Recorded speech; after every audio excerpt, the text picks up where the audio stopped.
ពស់ត្បាល់គឺជាសត្វពស់មួយប្រភេទដែលមានភាពកាចសាហាវខ្លាំងណាស់ហើយបើនិយាយពីទំហំរបស់វាវិញគឺវាមានទំហំធំខ្លាំងណាស់គឺសឹងតែអាចនិយាយបានថាវាមានទំហំប៉ុនដើមដូងដើមត្នោតឯណោះហើយចាស់សម័យបុរាណតែងតែនិយាយតគ្នាមកថា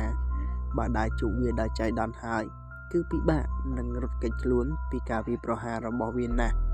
គឺមានតែ 2 ទៅ 3% ប៉ុណ្ណោះដែលអាចមានជីវិតត្រឡប់មកវិញបាន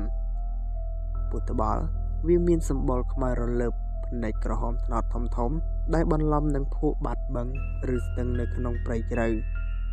នាសម័យនោះអ្នកដើរព្រៃឬព្រានគឺគេមានការប្រុងប្រយ័ត្នខ្លាំងណាស់ព្រោះបើដើរចូលទៅក្នុងតំបន់វាហើយគឺមិនអាចវិលមកវិញបានទេចំពោះព្រានព្រៃគេអាចដឹងច្បាស់ពីកន្លែងវារស់នៅតាមរយៈការសម្គាល់ទៅលើដើមឈើមួយទ្រប់ត្រូវបានជំនួសស្លឹកអស់សន្តានដីខាងក្រោមមានលក្ខណៈរលីងស្ថិតនៅក្បែរបឹងឬត្រពាំងដែលមានស្ថានភាពស្ងាត់ជ្រងំហើយបើដើរសុកស្រាប់តែឆ្កែឬស្រណក់ដែលមកជាមួយនោះមានអាការៈរត់ត្រឡប់ក្រោយច្បាស់ណាស់ថាតំបន់នោះជាតំបន់ដែលវាកំពុងរស់នៅហើយដូច្នេះគេត្រូវគេចខ្លួនពីតំបន់នោះឲ្យបានឆាប់រហ័សតាមដែលអាចធ្វើទៅបានហើយគេត្រូវបោះចោលសម្ភារៈមួយចំនួនដូចជាក្រមាបង់កដើម្បីកុំឲ្យវាដេញតាមក្លិនដែលជាប់នឹងក្រមាបង់កនោះ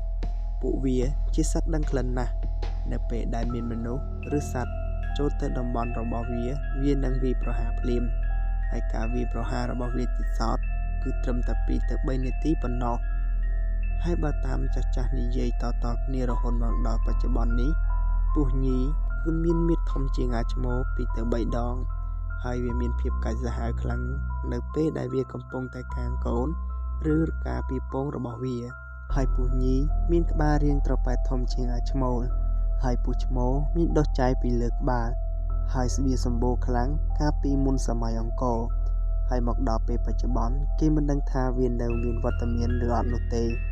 ព្រោះគ្មាននរណាម្នាក់បានឃើញឬបានថតចុះសកម្មភាពវានោះឡើយអញ្ចឹងវីដេអូប្រវត្តិពស់ត្បាល់មានតែប៉ុណ្្នឹងទេបើបងប្អូនមានចម្ងល់អាច comment សួរនៅខាងក្រោមវីដេអូនេះបានជាចុងក្រោយខ្ញុំសូមជិតបងប្អូនជួយចុច Subscribe និងរូបសញ្ញាកណ្ដឹងដើម្បីទទួលបានព័ត៌មាននិងវីដេអូថ្មីៗពីខ្ញុំបាទវីរៈនិយាយរឿង